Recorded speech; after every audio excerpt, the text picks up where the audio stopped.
A very good afternoon to all our viewers. You're watching Lunchtime Prime News. We are coming to you live and direct from the Newsfirst studios here in Colombo. Bringing this afternoon's news, I am Zola Outscourt. Let's start off with a look at our headlines. Bilateral talks between the Sri Lankan Prime Minister and the Indian President. Estate workers engage in demonstrations for the 11th consecutive day. Fire at a drugstore in Ratmalana doused. Sri Lankan who served in a private shipping company in Malaysia dead.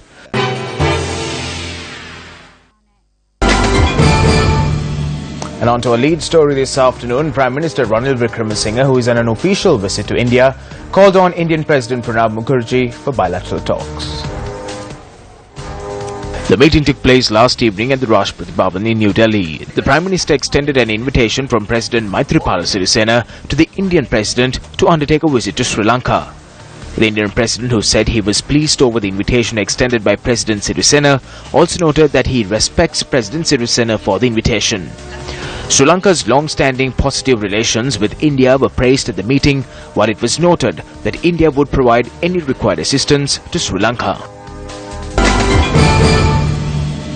Indian Home Affairs Minister Rajnath Singh called on Sri Lankan Prime Minister Ranil Wickremesinghe last night.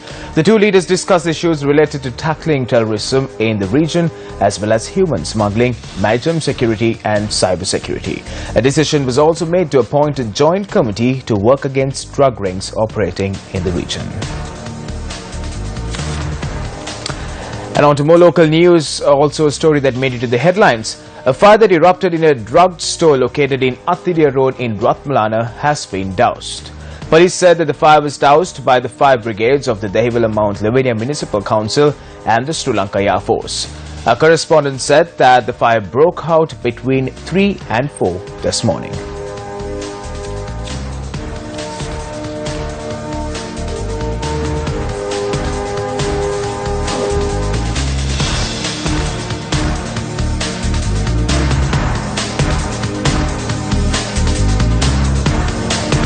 Speaker of the National Council of the Federal Assembly of Switzerland, Christina Markwalder, arrived in Sri Lanka yesterday on an official visit. General Secretary of Parliament Dhammika Dasanayake said that the visit was a result of an invitation extended by Speaker Karu Jayasuriya. Speaker of the National Council of the Federal Assembly of Switzerland, Christina Markwalder, is due to meet Prime Minister Ranil Wickremesinghe and Speaker Karu Jayasuriya. The Secretary General of Parliament added that she is due to engage in an observation tour in Kandy.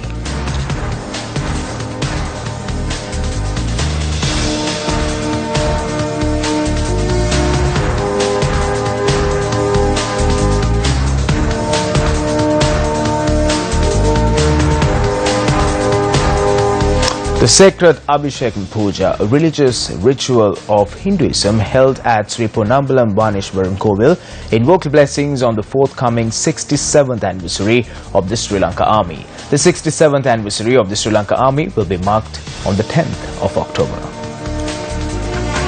The Abhishekam Puja ceremony, organized by the Sri Lanka Army Hindu Association, symbolically blessed the army flag after taking into the inner chamber of the Kovil amidst religious rites and rituals.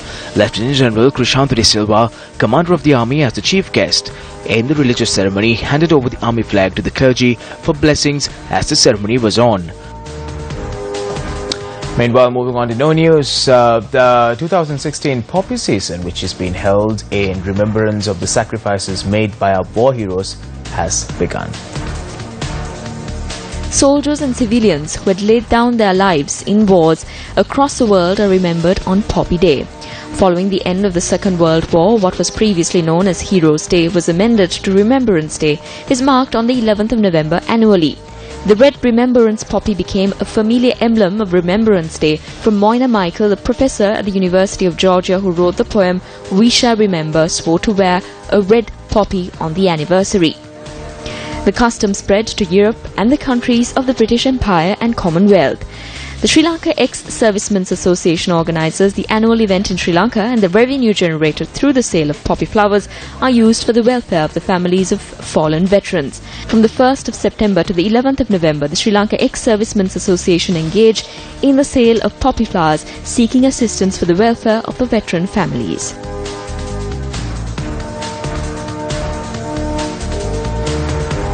In some somber news this afternoon, a 21-year-old Sri Lankan who had gone to Malaysia for employment at a private shipping company is reported to have died.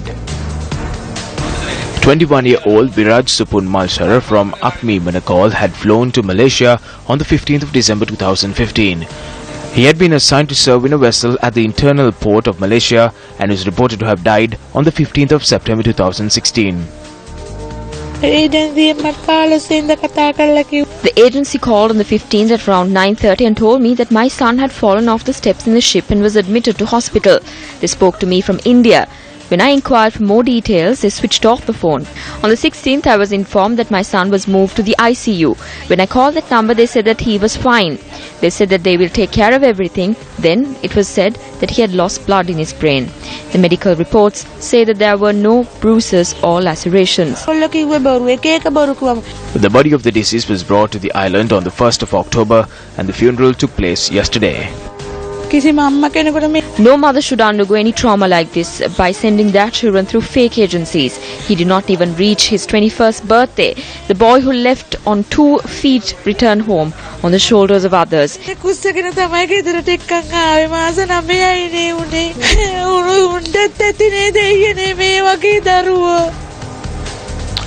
A walk to coincide with Mental Health Day was presided over by Minister of Health, Dr. Rajitha Senaratne today. The walk commenced from Diyatha Uyana and moved towards the Apegama premises.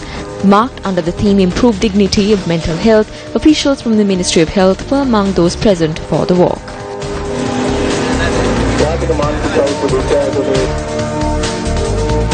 With workers across many estates taking to the streets, workers in the Alupute estate also demonstrated last evening.